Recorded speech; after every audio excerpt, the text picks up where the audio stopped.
नाजरीन, आज की वीडियो का टॉपिक हमारे इन तमाम देखने वालों के लिए है जो कि ना सिर्फ जानना चाहते हैं कि फैक्ट्री में गैस सिलेंडर कैसे बनता है, बल्कि किन किन मराहल का सामना करके ये गैस सिलेंडर आम मार्केट तक पहुंचता है और किन तजावीज़ात और एहतियात को मद्देनजर रखते हुए इन्हें मजबूत और काबिल इस्तेमाल बनाया जाता है। बिस्मिल्लाहिर्रहमानिर्रहीम। अस्सलाम वालेकुम दोस्तों, मैं हूँ बिलाल और आज भी मैं नौनी से भरपूर वीडियो लेकर आपकी खिदमत में हाजिर हुआ हूँ। उम्मीद करता हूं कि अगर आप ये वीडियो अंत तक देखते हैं तो आपके नॉलेज में भरपूर इजाफा होगा, इसलिए हमारी इस वीडियो को एक लाइक जरूर करें और अगर आप इस चैनल पर नए हैं तो हमारे चैनल को सब्सक्राइब करें और बेल के आइकन को जरूर दबाएं।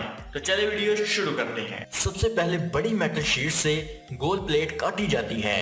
तमाम प्लेट्स एक मशीन में इकट्ठी रखी जाती हैं, जहां से मशीन एक एक करके प्लेट्स उठाती है और प्रेस मशीन में रख देती है, जो प्रेशर के साथ इस पे दबाव डालती है और इसे गोल शक्ल देती है। और ये मशीन दो तरह से काम करती है। इसका एक हिस्सा सुराख वाला और दूसरा सुराख के बगैर बनाती है और इसको अगले मरहले की तरफ भेज देती है, जहां इसके सुराख वाले हिस्से पर वाल की जगह हैवी वेल्डर की मदद से वेल्डिंग की जाती है, जिसे गैस वेल्डिंग या आर्क वेल्डिंग भी कहा जाता है। इसके बाद सिलेंडर के ऊपर वाले हिस्से को एक ऑटोमेटिक मशीन में डाला जाता है, जहां गैस वेल्डिंग के जरिए हिफाजती वाल या स्टैंड लगाया जाता है, जो कि एक सिलेंडर को दूसरे सिलेंडर पर रखने में और वाल की हिफाजत के लिए लगाया जाता है।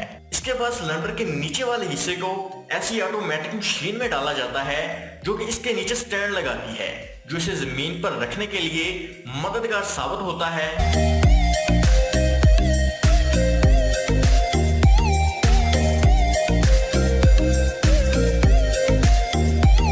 अब दोनों हिस्सों को गैस वेल्डिंग के जरिए आपस में जोड़ा जाता है। इस वेल्डिंग में इलेक्ट्रिकल आर्क की गर्मी से मेटल को पिघलाकर दोनों हिस्सों को आपस में जोड़ा जाता है। इसके बाद वेल्डिंग का अमल मुकम्मल हो जाता है। सिलेंडर को हीट प्रोसेस से गुजारने के लिए एक जगह इकट्ठा किया जाता है। अब इनको एक हैवी हीट मशीन से गुजारा जाता है। इस गर्मी की लहर से गुजरने के बाद सिलेंडर की रंगत तब्दील हो जाती है, मगर इसकी शक्ल में कोई तब्दीली नहीं आती, बल्कि ये गर्मी की वजह से पककर सख्त हो जाता है। अगले मरहले में इसे हाइड्रोस्टैटिक लाइन में डाला जाता है, जहां पर सिलेंडर में प्रेशर लिक्विड भरा जाता है और फिर इन सिलेंडर को मशीन में डालकर घुमाया जाता है। ये प्रोसेस इसलिए किया जाता है ताकि चेक किया जा सके कि सिलेंडर कहीं से लीक तो नहीं कर रहा।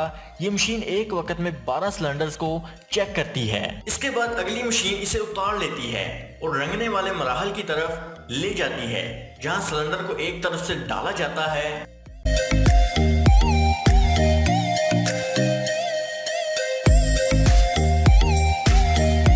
इसको एंटी कोरियल मटेरियल से ढका जाता है।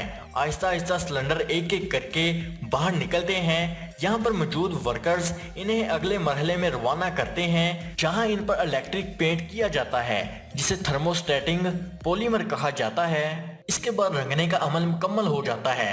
अगले मरहले में न्यूजल लगाने के लिए चूड़ी तैयार की जाती है और एक मशीन के जरिए इस पर नोजल लगाई जाती है। ये मशीन एक वक्त में 6 सिलेंडर को नोजल लगाती है और इनमें कुछ गैस भरी जाती है और फिर आगे की तरफ धकेल देती है, जहां पर ये एक स्टैंड में लगाए जाते हैं, जो इनको एक पानी के टब में डुबो देता है, जहां इसकी लीकेज चेक की जाती है। और इसके बाद गैस सिलेंडर मार्केट में जाने के लिए तैयार होता है। और आपको चंद अहम मालूमात देते चलें कि सिलेंडर एक और तरीके से भी बनाए जाते हैं, जहां पर मेटल को गर्म करके कंप्रेसर फोर्स की मदद से सिलेंडर की शक्ल दी जाती है। याद रहे कि सिलेंडर का नीचे वाला हिस्सा पहले ही तैयार कर लिया जाता है।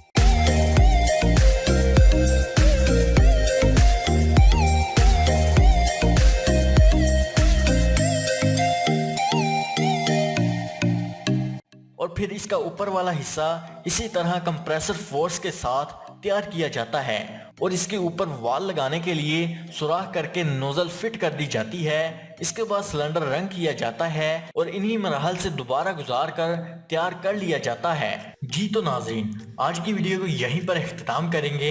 अपनी कीमती राय से हमें कमेंट्स बॉक्स में आगाह करें। अगर आपको हमारी ये वीडियो अच्छी लगी है और आप मजीद इस तरह की अच्छी अच्छी वीडियोस देखना चाहते हैं तो हमारे इस चैनल को सब्सक्राइब करें और बेल के आइकन को प्रेस कर दें और इस वीडियो को ज्यादा से ज्यादा शेयर करें। अल्लाह हाफिज।